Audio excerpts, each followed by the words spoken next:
Sa pagsusulit sa unibersidad, sinadya kong makakuha ng perpektong marka. Para lang makalayo ng kaunti sa dalawang kaibigan kong malapit. Paglabas ko ng silid pagsusulit, ipinaalala nila sa akin. Huwag kalimutang ilagay ang Lee University sa unang pagpipilian. Sumagot ako ng basta-basta. Tapos lumingon at pinili ang Peking University. Ilang libong kilometro ang layo sa bahay. Kakasigurado ko lang ng aking mga pagpipilian sa huling segundo.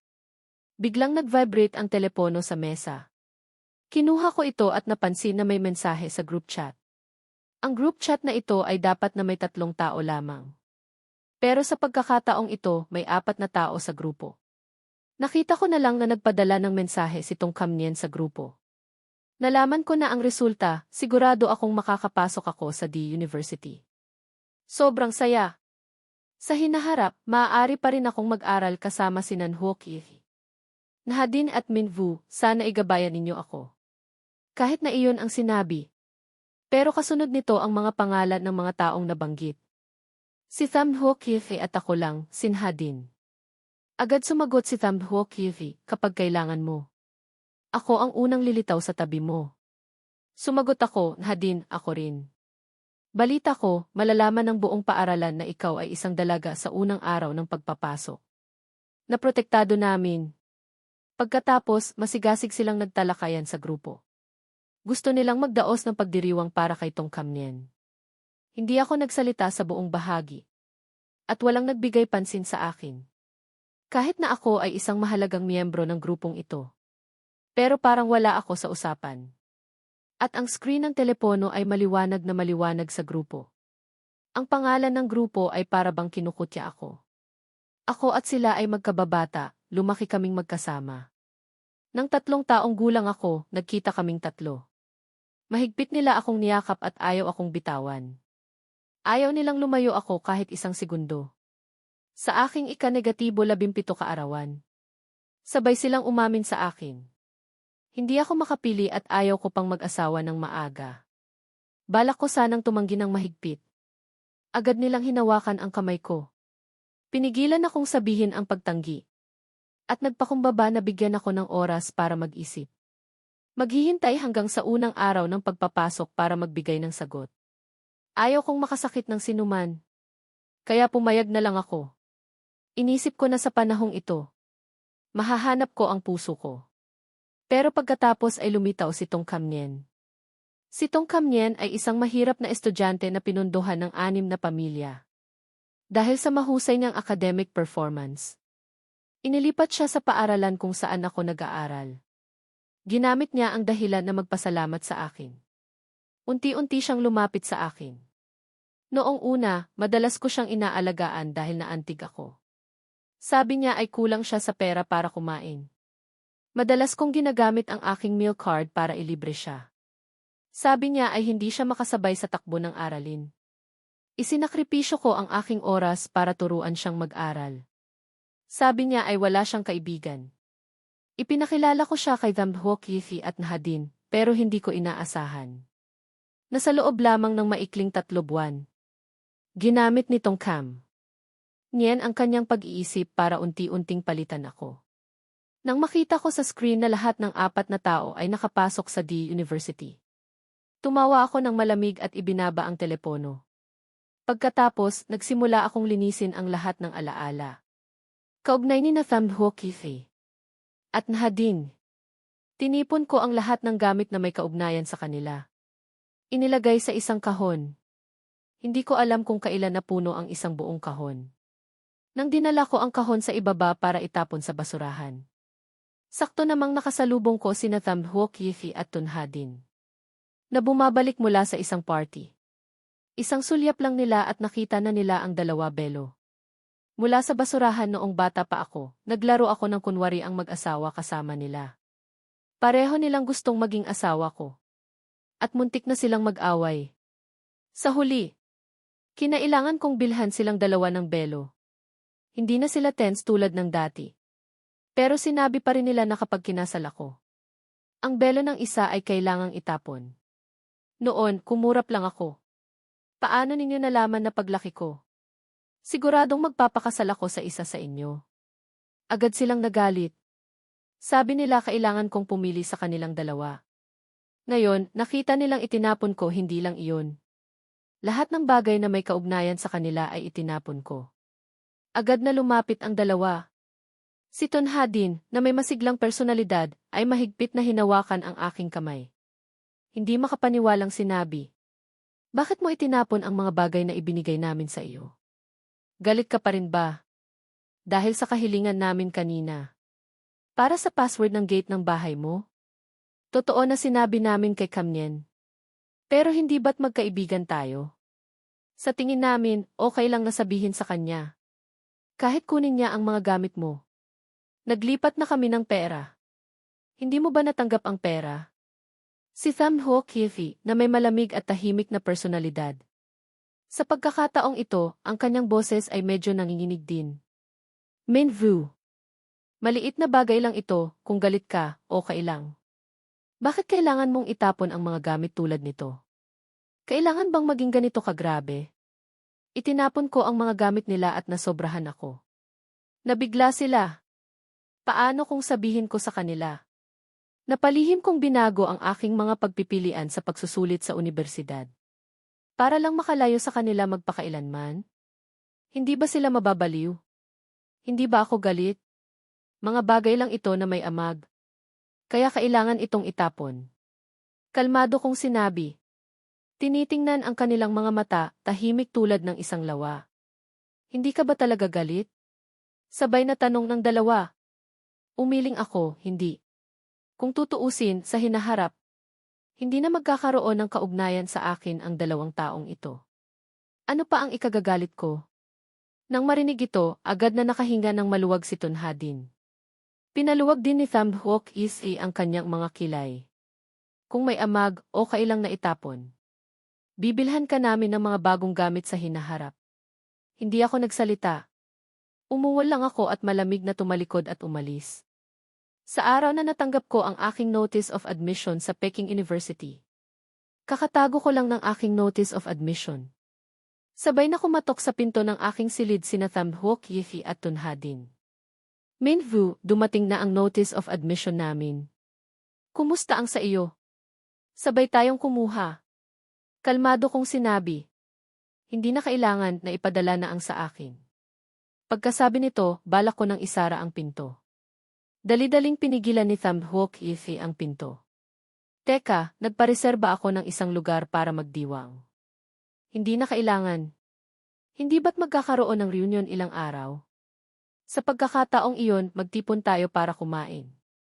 Pagkasabi nito, isinara ko kaagad ang pinto. Iniwan lang ang dalawang tao na nakatulala sa isa't isa. 3 araw pagkatapos ay ang nakatakdang reunion. Pagdating ko pa lang, agad na tumingin sa akin nang may kuryosidad ang ilang kaibigan. Pagkatapos, napuno ng pagkabigo ang kanilang mga mata. Min Vu, bakit wala ang dalawang flower ng paaralan? Hindi ba't kung nasaan ka, nandoon din sila? Balita ko, nakapasok kayong lahat sa D University. Sa unang araw ng pagpapasok, kailangan mong pumili sa pagitan ni Nan Hook Ifi at Tonha din. Nakapagdesisyon ka na ba kung sino ang pipiliin mo? Bago pa ako makapagsalita, may ilang taong laging kalaban ko. Nagunahan na sumagot. Pumili. May pagkakataon pa bang pumili? Sina Tham Hook Ifi at Tonha din ay gusto na ngayon si Tong. Kamnien. Bakit ninyo pa siya tinatanong? Hindi pa ba malinaw ang pahayag na ito? Tumatawa ang grupo ng mga taong iyon habang naghihintay ng aking reaksyon. Iniisip na magagalit ako. Pero hindi ko inaasahan na hindi ako nagsalita. Hindi ko sila tiningnan. Nga ang grupo ng mga taong iyon at gusto pa ring manukso. Nanatili akong tahimik. Sa pagkakataong ito, bumukas ang pinto ng silid. Sina Tham Hook Ifi at Tonha din ay nakatayo sa magkabilang panig. Nakatayo sa tabi nitong Kamnien. Nang bumukas ang pinto, agad na tumingin ang buong grupo sa akin. Pagkatapos ay nagsimulang tumawa. Ngayon, hindi na gusto ng dalawang dalaga ang taong ito. Hindi ko maintindihan kung bakit mayabang pa rin siya. Hindi iyon kayabangan. Isa lang siyang asong nawalan ng amo. Kung titingnan mo siya, walang pinagkaiba sa isang aso. Pinunasan ng class president ang pawis sa kanyang noo at dali-daling sinabi, okay. Dumating na ang lahat. Magsimula na tayo sa party. Si Tunha din ay nakaupo ng napakalaya. Hawak ang fruit knife sa kanyang kamay. Paminsan-minsan, sumasayaw na may mabilis na pagbawas. Ang balat ng prutas ay nahuhulog sa basurahan ng maayos. Hindi nagtagal. Isang plato ng prutas ang inilagay sa harap nitong Kamnien. Tamad siyang nagsalita, kumain ka ng maraming prutas. Inaalagaan nila si Tong Kamnien ng mabuti hanggang sa punto na. Dahil sa nakaraang insidente, hindi nila nagawang tumingin sa akin kahit isang beses. Nakaupo ako sa sulok ng silid, kalmadong kumakain ng prutas. Ang ekspresyon ko ay walang pakialam. Sa kalagitnaan, nagsimula ng magbiro ang isang tao. Gusto nilang maglaro ng truth or dare. Sa simula pa lang ay ayaw kong sumali. Pero nahila ako sa ilang rounds. Pagkatapos, natalo ako. Sige, oras na para magbahagi ng sikreto si Minvu. Umiti ako ng mahina sa aking puso. Sumulyap ako kay Damhok Yithi at Tunha din. Pagkatapos ay malamig kong sinabi. Ang sikreto ko ay sa pagbubukas ng klase. Itatapon ko ang dalawa gamit. Hindi naintindihan ng lahat ang mas malalim na kahulugan. Sa aking mga salita, ang ilan ay nagpakita ng kawalan ng interes. Hindi naman sikreto iyon. Anong sikreto sa pagtatapon ng gamit? Pero naipasa ko pa rin ang round na ito. Sa susunod, hindi na kita papalusutin. Tumango ako pero hindi nagpaliwanag. Pero sa kasamaang palad, sa isa pang round, natalo ako. Nagsimula nang tuksuhin ako ang buong silid. Minvu, sa pagkakataong ito, hindi ka namin papalusutin ng madali. Mag-isip tayo ng mas mahirap na tanong. O kaya, tanungin natin sina Damhok Yithi at Tunha din. Sino ang pipiliin mo para maging kasintahan? Pagkarinig sa tanong, lahat sa silid ay sumilip para hintayin ang sagot. Kinakabahang uminom si Damhok Yithi ng ilang sipsip ng tubig. Hindi rin nagpahuli si Tunha din. Mahigpit niyang hinawakan ang kanyang kamay. Hindi ako bumitiw kahit 0.1 segundo. Tiningnan ko sila. Nakaramdam ako ng kaunting pagkatawa. Dahil ngayon, tumitingin silang lahat kay Tong Kamnien. Pero nag-aalala pa rin tungkol sa sagot niya. Tumawa ako ng malamig. Piliin ang pareho. Hindi ko pa natatapos ang aking pangusap, sumigaw na si Tong Kamnien. Lumingon ang lahat. Nakita lang nila na hindi sinasadyang natapon ni Tong Kamnien ang alak sa kanyang sarili. Agad na nabasa ng alak ang kanyang kwelyo. Nagbago ang mukha ni Damhok Yithi at Tunha din. Agad na hinila ng isa ang jacket ni Tong Kamnien. Agad na nagmadaling magbukas ng daan. Para samahan siyang magpalit ng damit. Ang laro ay pansamantalang natigil. Hindi na mahalaga ang issue. Wala na ring interes ang mga tao na magpatuloy sa paglalaro. May ilan na tahimik na nag-uusap tungkol sa pag-uwi. Dali-daling tinawag ng class president ang lahat. Huwag kayong magmadaling umalis. Marami pang biniling paputok ang mga guro. Magpunta tayong lahat sa ilog. Para ipagdiwang ang ating pagpasok sa bagong yugto. Pagkarinig nito, tumahimik ang mga kanina lang ay nag-uusap tungkol sa pag-uwi. Naghintay kami ng ilang sandali. Si Tong Kamnien ay protektado ni Natham. Nhok Yithi at Tunha din sa pagitan nila. Dahan-dahang pumasok. Napansin namin na nakasuot siya ng mamahaling layered shirt. Na binili ni Damhok Yithi para sa kanya. At ang pinakabagong sapatos mula sa brand na si. Naregalo rin ni Tunha din. Ito ang mga walang halagang bagay. Nagbulungan ang mga tao. Namamangha at bumibigkas ng mga papuri. Dapat malaman na ang shirt at sapatos na iyon ay parehong pinakabagong produkto ng brand na si. Sumulyap lang ako at pagkatapos ay binaliwala. Hindi ko na ito pinag-isipan pa. Masayang nagpunta ang isang grupo ng mga tao para magpaputok. Ang mga makukulay na paputok ay sumabog sa madilim na langit. Halos lahat ay tahimik na nagwi-wish. Si Tong Kamnien lang ang malakas na sumigaw sa harap ng ilog. Sana matupad ang mga wish ni Natham. Nhok Yithi at Tunha din. Pagkarinig nito, si Damhok Yithi, na karaniwang malamig, ay hindi napigilang magkaroon ng bahagyang paggalaw sa kanyang mga mata. Si Tonha din naman ay ngumiti ng masaya at malaya. At marahang hinaplos ang ulo nitong Kamnien. Ang tanga mo naman, sino ba ang magwi-wish para sa iba? Lumingon si Tong Kamnien at nakangiting tumingin sa dalawa. Pero kayo ang pinakamahalaga sa akin. Hindi napigilang mapatawa sina Tham Huoc Ifi at To. Nha din. Sabay silang nagsalita. Ikaw rin ang pinakamahalaga sa amin. Pakiramdam ko ay sobrang tamis ng hangin sa paligid. Na gusto kong masuka. Ayaw ko nang manatili malapit sa kanila. Kaya tumalikod ako at pumunta sa sulok ng silid. Tahimik na pinapanood ang mga paputok. Napansin nitong Kamnien. Agad niyang hinila sina Tham Huoc Ifi at Tonha din. Mukhang hindi masaya si Minvu. Kahit paputok ay ayaw niyang magpaputok. Puntahan natin siya para aliwin. Hindi na ako galit sa nangyari dati. Huwag na rin kayong magalit.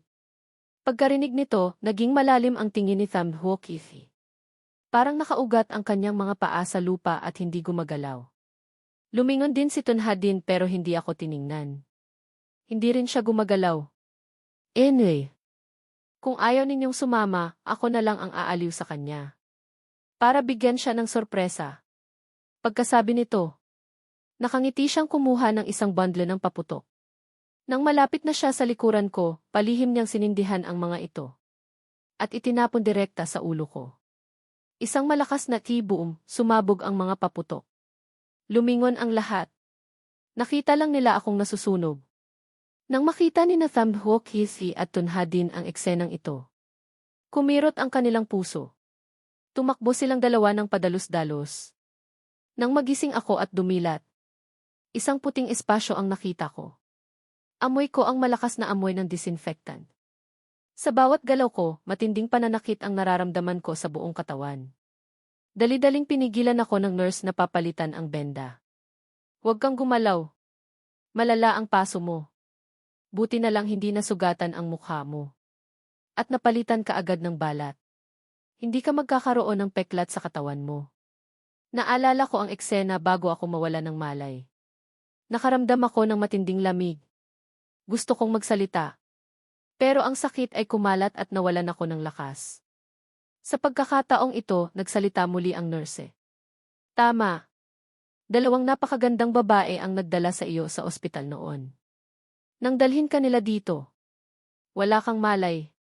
Hindi mo nakita kung gaano sila nagmamadali at nag-aalala. Sa mga araw na wala kang malay, palagi silang nasa tabi mo. Kani-kanina lang ay humiling pa nga sila ng leave. Para hindi ka maabala. Gusto mo bang tawagin namin sila? Kung alam nilang gising ka na, siguradong matutuwa sila. Agad kong pinigilan ang nurse. Huwag, ayaw kong makita sina Tham Huoc Ifi at Tonha din.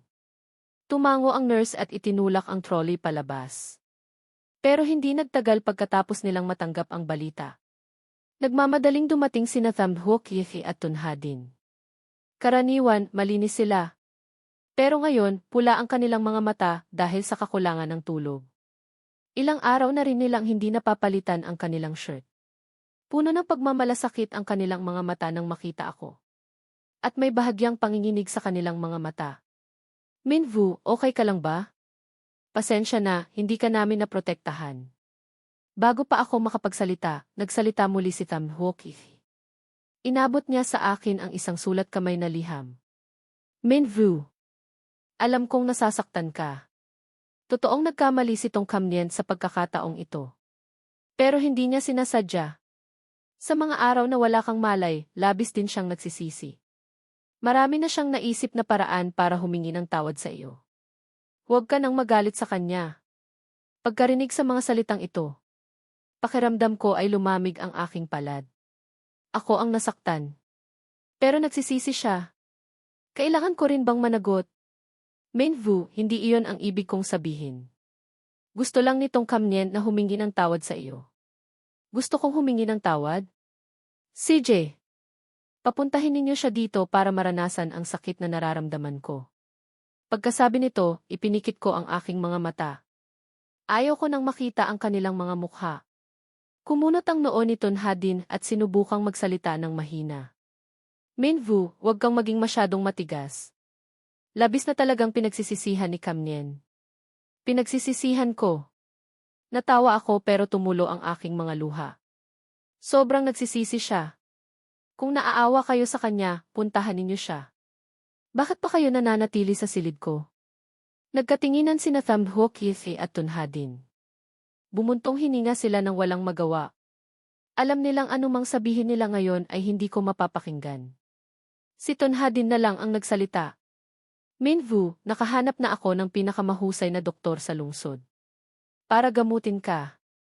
Hindi ka magkakaroon ng peklat, magtiwala ka. Nagbukas din ng bibig si Thamho Kithi. Ipinadala ko na ang mga security guard ng pamilya Tham dito. Kung may gusto kang kainin o kailanganin, sabihin mo lang sa kanila. Dadalaw kami sa iyo araw-araw. Pagkasabi nito, tiningnan nila ako ng malalim. At pagkatapos ay tumalikod at lumabas. Pagkatapos nilang umalis, naggalit ako ng aking mga ngipin. Ang sakit ay nagdulot sa akin na huminga ng malalim. Mula nang magising ako. Nawala na ang bisa ng anesthesia. Parang hinihiwa ako ng kutsilyo sa buong katawan. Sobrang sakit. Hindi ko alam kung gaano katagal na ang nakalipas. Nagmamadaling dumating ang aking mga magulang. Minvu, masakit ba sayo? Pagkabigkas ng mga salita ng pag-aalala ng aking mga magulang. Hindi ko na kinaya. Ang mga luha na matagal ko nang pinipigilan. Ay hindi ko na nagawang pigilan pa. Mahigpit akong niyakap ng aking ina. Sobrang nasasaktan na hindi niya alam kung ano ang sasabihin. Ang mukha ng aking ama ay naging madilim at seryoso. Malakas niyang hinampas ang mesa. Talagang nagdala tayo ng lobo sa ating tahanan. Ang pangalan na Tongkamnyen, sigurado akong sinadya niya iyon. Mula ngayon, pupuputulin natin ang suporta kay Tongkamnyen. At maghahanap din tayo ng mga ebidensya. Para papanagutin siya. Pagkatapos ng mahabang panahon, sa wakas ay naging matatag ang aking emosyon. Kinailangan ng umalis ng aking mga magulang para sa kanilang trabaho. Minvu, magpagaling ka ng mabuti. Busy kami sa trabaho, aalis na kami ngayon. Pero siguradong hindi natin siya patatawarin. Nagmamadaling dumating ang aking mga magulang at nagmamadali ring umalis. Muling naging walang laman at tahimik ang silid. Pero hindi na ako kasing lungkot tulad ng dati. Sa halip, nakaramdam ako ng init sa aking puso. Matagal akong nanatili sa ospital. Sina Thamho Kithi at Tunhadin. Ay halos araw-araw akong dinalaw. Sa bawat pagkakataon, tumatanggi akong makipagkita sa kanila. Mailalagay lang nila ang mga regalo na dala nila sa pintuan. Para ipakuha sa kung sino mang dumadaan. Pero sa bawat pagkakataon, ipinadadala ko ang mga regalong iyon sa nurse na nakaduty hanggang sa araw ng aking paglabas. Sina Thamho Kithi at Tunhadin ay dumating para sunduin ako. Minvu, nasa probinsya ang iyong tito at tita. Kami na ang susundo sa iyo. Hindi ko sila tiningnan. Tumalikod ako at balak nang pumunta sa ibang direksyon. Naging seryoso ang mukha ni Thamho Kithi at hinawakan ang aking kamay. Minvu, dahil hindi ka masaya. Hindi na namin nakikita si Tongkamnyen kamakailan. Naiintindihan naming hindi mo siya gusto. Pero bakit ganyan ka sa amin?